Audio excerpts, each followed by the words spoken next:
The mahogany conference table gleamed under the fluorescent lights as I sat across from my parents, my brother Marcus fidgeting beside them. 23 years I'd given to Henderson and Associates, the architectural firm our grandfather built from nothing. 23 years of 60-hour weeks, missed holidays, and putting the company before everything else in my life. "Sarah," my father began, his weathered hands folded on the table, "we've made our decision about succession planning." My heart hammered against my ribs. This was it.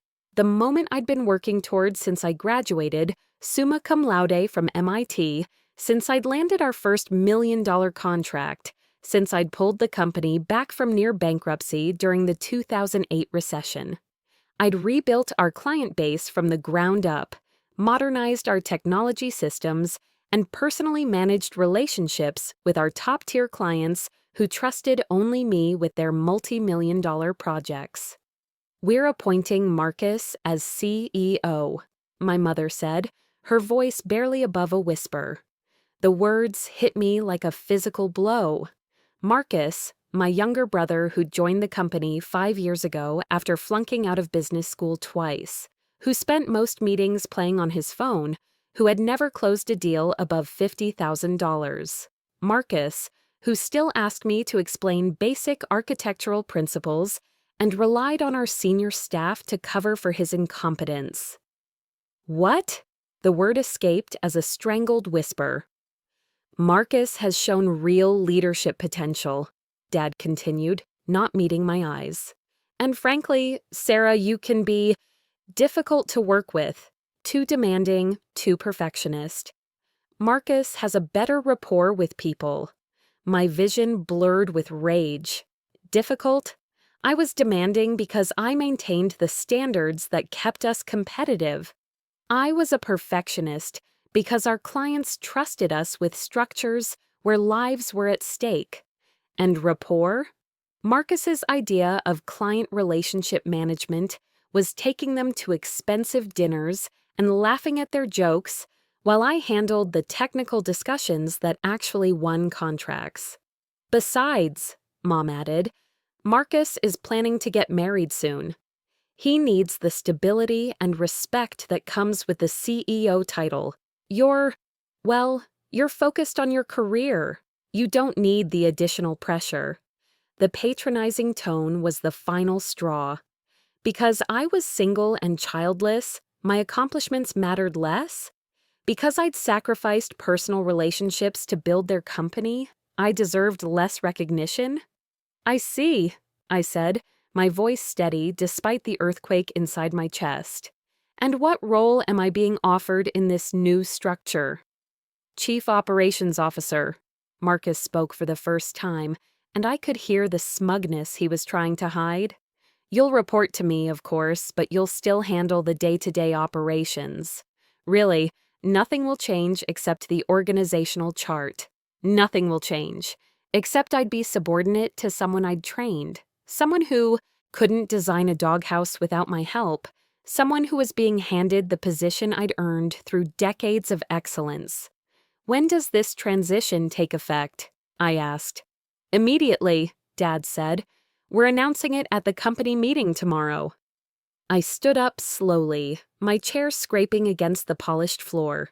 3 faces stared up at me, expectant, entitled, oblivious to the magnitude of their mistake. "Congratulations, Marcus," I said, extending my hand. He shook it with a grin that made my skin crawl. "I'm sure you'll do wonderfully." I walked out of that conference room with my dignity intact and my mind racing. 23 years of loyalty, and this was how they repaid me. But as I sat in my office that night, staring at the contracts, client files, and project timelines that represented millions of dollars in ongoing business, a cold realization settled over me. They thought I was replaceable. They were about to learn how wrong they were. The Pemberton Center project alone was worth $850,000 to our firm, a prestigious mixed-use development that would establish us as a major player in sustainable urban architecture. I'd spent 18 months cultivating that relationship with James Pemberton, flying to his headquarters in Seattle monthly, working weekends to perfect designs that met his exacting environmental standards. The contract was supposed to be signed next week, but James Pemberton had made it clear from our first meeting. He was hiring Sarah Henderson personally, not just Henderson and Associates. He trusted my vision, my expertise, my commitment to his project. The contract even included a clause I'd negotiated that allowed me to take the project with me if I ever left the company. I'd thought that clause was just good business sense. I never imagined I'd need to use it. The next morning, I sat through the company meeting with a serene smile as Dad announced the leadership transition. I watched my colleagues' confused faces as they processed the news. Several of them glanced at me, clearly expecting some reaction, some protest. But I simply applauded politely when Marcus gave his awkward acceptance speech about taking Henderson and Associates to new heights.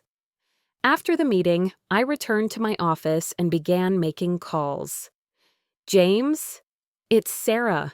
I have some news about the Pemberton Center project. The conversation was easier than I'd expected. James was disappointed, but not surprised. He'd met Marcus during one of our Seattle trips and had privately asked me why I'd brought someone so clearly out of his depth. When I explained that I was leaving Henderson and Associates to start my own firm and invoking the project transfer clause, he barely hesitated. I hired you, Sarah, not your family name. When do we need to handle the paperwork? By end of business today, if possible. I want a clean break. Within 4 hours, Pemberton's lawyers had sent the formal notice to Henderson and Associates. The $850,000 contract was being transferred to Henderson Design Studio, my new firm that existed only on hastily filed incorporation papers. I was in the middle of packing my office when Marcus burst through the door, his face flushed with panic. Sarah, what the hell are you doing? Dad just got a call from Pemberton's legal team. They're saying you're stealing our biggest contract. I'm not stealing anything, I replied calmly, continuing to pack my awards and certifications. I'm exercising a contractual right that I negotiated in good faith. Perhaps you should read the agreements before you inherit responsibility for them. You can't do this to us, to the family. The irony was breathtaking. I can't do this to the family? Marcus, you and our parents just handed you a position you haven't earned while demoting me, despite everything I've done for this company. But I'm the one betraying family? Sarah, please, his voice cracked. We can work something out. Maybe we can restructure things. Co-CEOs or something. I sealed the last box and turned to face him.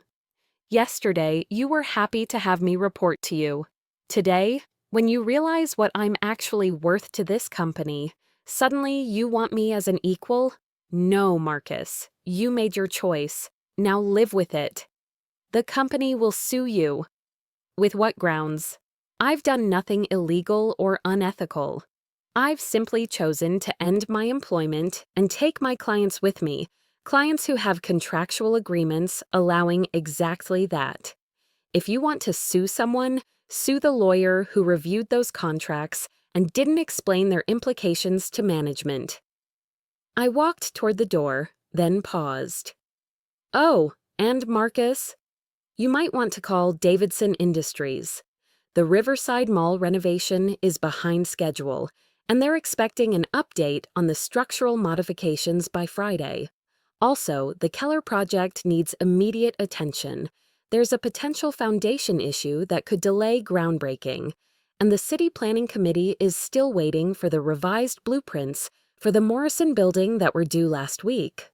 His face went pale. Sarah, I don't know how to handle...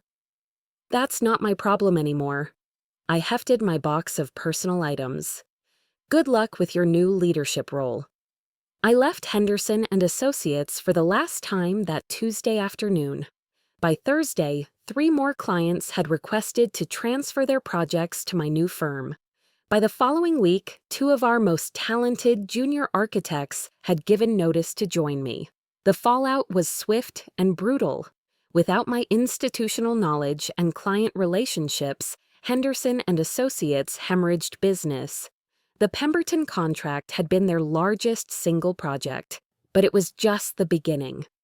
The Davidson Industries relationship I'd built over 8 years evaporated when they grew frustrated with Marcus's inability to answer basic questions about their project specifications. The Morrison building plans I'd been developing were riddled with incomplete sections and technical notes that only I could decipher.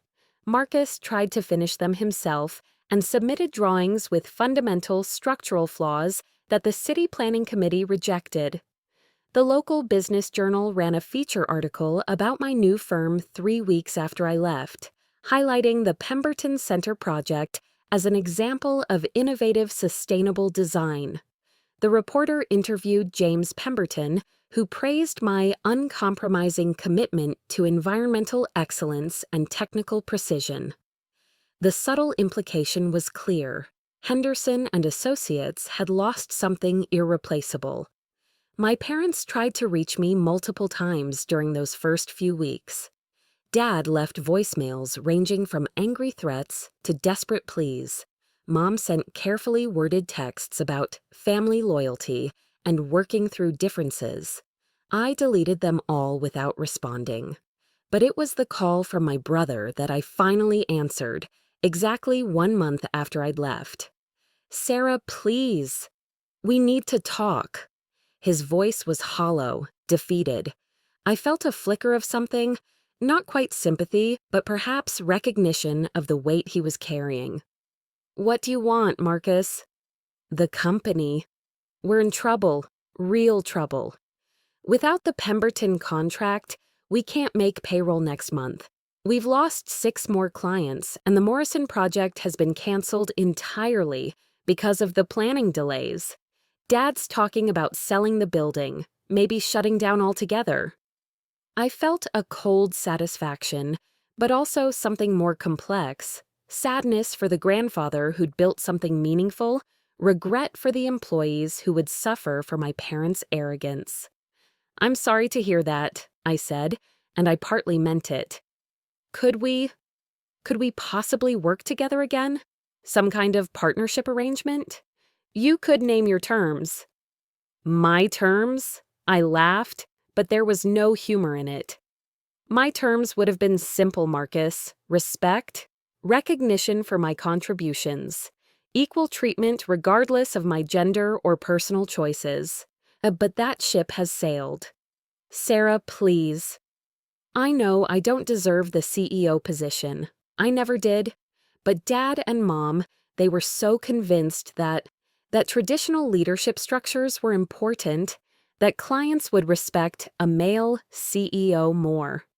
I should have spoken up for you, but I was scared of disappointing them." For the first time in our conversation, he sounded genuinely remorseful. But it was too little, too late. "Marcus, you had 23 years to watch me build this company. You had countless opportunities to speak up, to challenge their assumptions, to advocate for merit over prejudice. Your silence was a choice, just like their favoritism was a choice. And now you're all living with the consequences. So that's it? You're just going to let the family business die? I'm not letting anything happen. I'm building my own business, serving my clients, and succeeding on my own merits. What happens to Henderson and Associates is no longer my concern. What about the employees? Janet's worked there for 15 years. Tom just bought a house. Are you really going to destroy their livelihoods for revenge?" The guilt arrow hit its mark, but not as deeply as he'd hoped. I offered positions to everyone I could afford to hire. Janet and Tom both chose to stay, betting that you'd figure out how to run the company. That was their choice. But if you're genuinely concerned about their welfare, here's some free advice. Swallow your pride, Admit you're not qualified to run an architectural firm and hire someone who knows what they're doing. Maybe you can salvage something." I hung up before he could respond. Henderson and Associates didn't die, but it came close. They ended up selling the beautiful downtown office building, the one grandfather had bought when the company first became successful, and moving to a smaller space in an industrial park. They brought in a managing partner from a larger firm who understood the technical aspects of the business, though he couldn't replicate the client relationships I'd spent decades building. Marcus remained nominally CEO, but with drastically reduced responsibilities. My parents, now in their 70s, were forced to confront the reality that their assumptions about gender and leadership had nearly destroyed their legacy.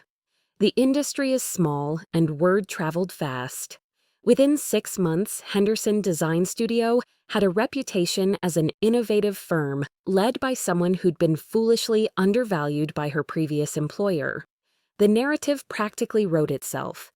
Talented woman builds family company for decades, gets passed over for unqualified brother, strikes out on her own, and thrives while former company struggles. Clients loved that story. It made them feel good about hiring me, like they were supporting justice and merit over nepotism and prejudice. My business grew faster than I dared to hope. The Pemberton Center broke ground on schedule and became a showcase project that led to 3 more contracts from James's network. The sustainable design features I'd pioneered there became my firm's signature, attracting environmentally conscious developers from across the region. A year after leaving Henderson and Associates, I was profiled in Architectural Digest as one of 30 under 40 architects reshaping sustainable design. The article mentioned my family background in passing, but focused on my innovative approaches to green building and my firm's rapid growth. I was in my new office, a converted warehouse in the Arts District, with exposed brick and floor-to-ceiling windows, when the receptionist announced that my father was here to see me. He looked older, more fragile than I remembered. The stress of the company's near collapse had aged him, carved new lines around his eyes and mouth. "The place looks good," he said, glancing around the open, collaborative workspace I'd designed. "Very modern." "Thank you." "What can I do for you?" "Dad?" He sat down across from my desk, his hands folded in his lap. I wanted to apologize. I waited. I'd learned the power of silence in negotiations. Sometimes people say more when you don't fill the void. We were wrong. About the succession planning, about your role in the company, about a lot of things. Your mother and I, we grew up in a different time, when business was, when we thought. He trailed off, struggling to find words that wouldn't sound like excuses. When you thought men made better leaders, regardless of qualifications. He winced. Yes, and we were wrong. Watching what happened after you left, seeing how much of the company's success was directly tied to your relationships and expertise, we realized we'd made a terrible mistake. What about Marcus? Marcus has stepped back from day-to-day operations. He's focusing on the parts of the business he's actually good at, marketing, some of the client entertainment aspects. The managing partner handles the technical side, but it's not the same. We lost something irreplaceable when we lost you. I felt a complex mix of vindication and sadness. This was what I'd wanted to hear for so long. Acknowledgement of my value, recognition of their mistake, but it had come at such a cost. I appreciate you coming here to tell me this, I said carefully, but I hope you understand that an apology, while meaningful, doesn't change anything. I've built something new here, something that's mine. I can't go back to being the daughter who waits for her parents' approval. I know, and I'm proud of what you've built. Your grandfather would be proud too. His voice cracked slightly. I just wanted you to know that we finally understand what we lost. Not just a good employee or even a talented architect. We lost our daughter because we couldn't see past our own prejudices. That last part hit harder than I'd expected. For all my anger and disappointment, these were still my parents. The relationship might be damaged beyond repair, but that didn't mean I felt nothing for them. Dad, I don't know if we can have the relationship we used to have. Too much has happened. But I don't want to lose you and Mom entirely. Maybe we can find a way forward that acknowledges what happened without pretending it didn't matter. He nodded, tears visible in his eyes. I'd like that. Your mother would too. She's been carrying a lot of guilt about this whole situation. Tell her she's welcome to visit anytime. Both of you are. But as my parents, not as former business partners trying to lure me back. I understand. After he left, I sat in my office watching the afternoon sun stream through the windows, illuminating the architectural models and design awards that represented my new life. I'd gotten everything I'd wanted: recognition, success, vindication. The revenge had been complete and satisfying. But looking back now, 18 months after walking away from Henderson and Associates, I realized that the greatest victory wasn't the contracts I'd taken or the business I'd built. It was the discovery of my own worth independent of my family's validation. The $850,000 Pemberton contract had been just the beginning. Henderson Design Studio now had 22 employees and a project backlog worth over $12 million. But more importantly, I'd built a company culture based on merit and mutual respect, where talented people were valued regardless of their gender, their personal choices, or their family connections. Sometimes the best revenge isn't about destroying what hurt you. It's about building something better and proving that their judgment of your worth was catastrophically wrong. The mahogany conference table where my parents delivered their devastating decision is probably in storage now, along with the other furniture from their old office. But I have my own conference table now, reclaimed wood from a sustainable forestry project, surrounded by chairs filled with architects and designers who chose to work for me because they believe in what we're building together.